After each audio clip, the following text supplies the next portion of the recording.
but our oppressors have not lost our identity. And the others. I'm going to see if I can keep this within 10 minutes. Y'all make sure to go and watch Donnell's video. I love his content. Just go watch his video, give him a follow because he has great insight. I'm going to do this from the spiritual practice perspective. Hi, I'm Ianifa Danyafa Omi Shango, and I am an E5 priestess in the Black American diaspora. He talks, both of the videos that he made reference to talk about the fact that the colonizer, the oppressor, did not forget who we are, had full knowledge of who Black people were. And I was thinking about the various things that we know of. Drumming is a really good example. Historically, they did not allow the enslaved Africans to drum. Why? Because they understood that drumming was a means of communication. Drumming was a means of communication, not simply between the people in the immediate community. Drumming could be heard far and wide. So it's from village to village, community to community, but also drumming was a way to invoke spirit.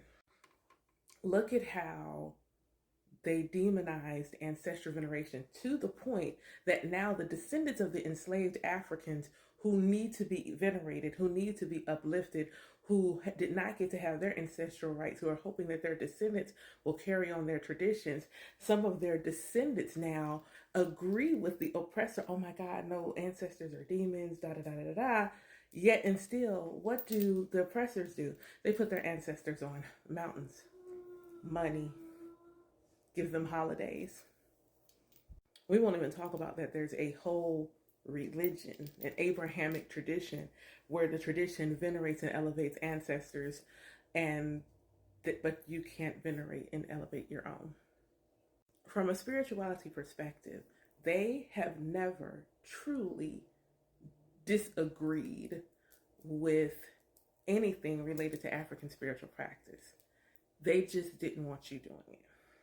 They don't want you honoring your Ori, because when you honor your Ori, you remember that you and the Most High are one, and that you don't have to go far beyond here to get the support that you need, because your Ori already knows where you're trying to go, what your destiny is, because it's the aspect of you that remembers. It's the aspect of you that holds the truth of why you incarnated in this life. They couldn't have you know that's crazy. Because why would they have you believe that you were that powerful? Why would they allow you to believe that this is something that you have access to, that you have a direct conduit to source energy? They could not ever allow you to believe that, but they could make make use of it themselves.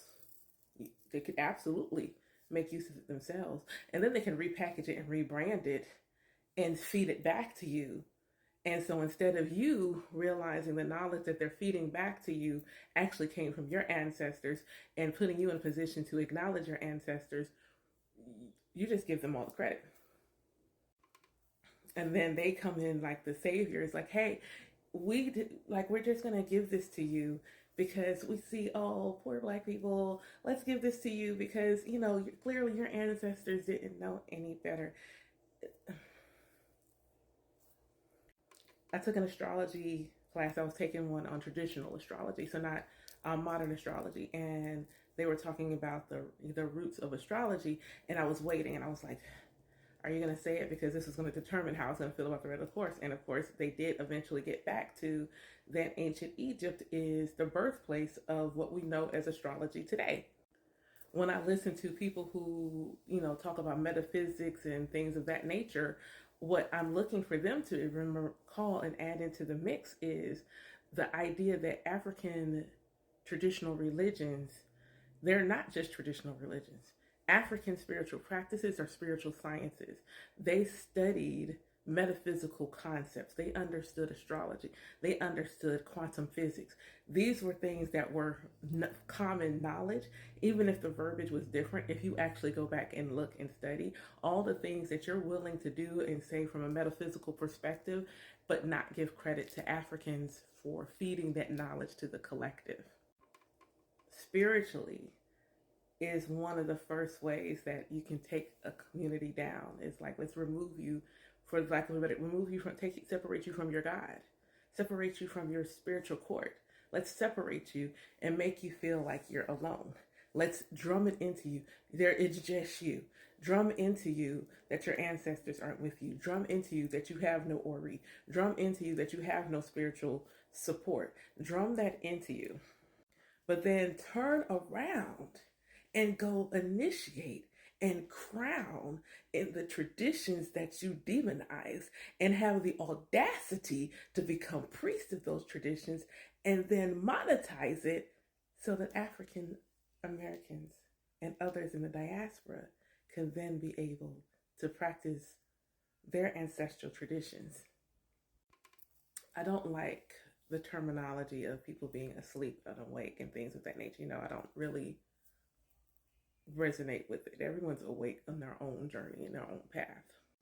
But those who are leaving Abrahamic religions, I'm going to do a whole video about that separate, but leaving Abrahamic religions and whether they're going to metaphysics and things of that nature, it behooves you to remember where it came from.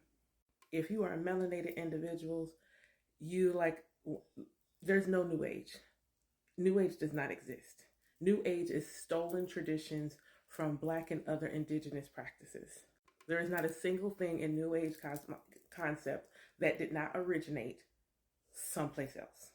So if you're going to do it, my encouragement to you is, maybe since they remember who you are, that maybe you try to do the same.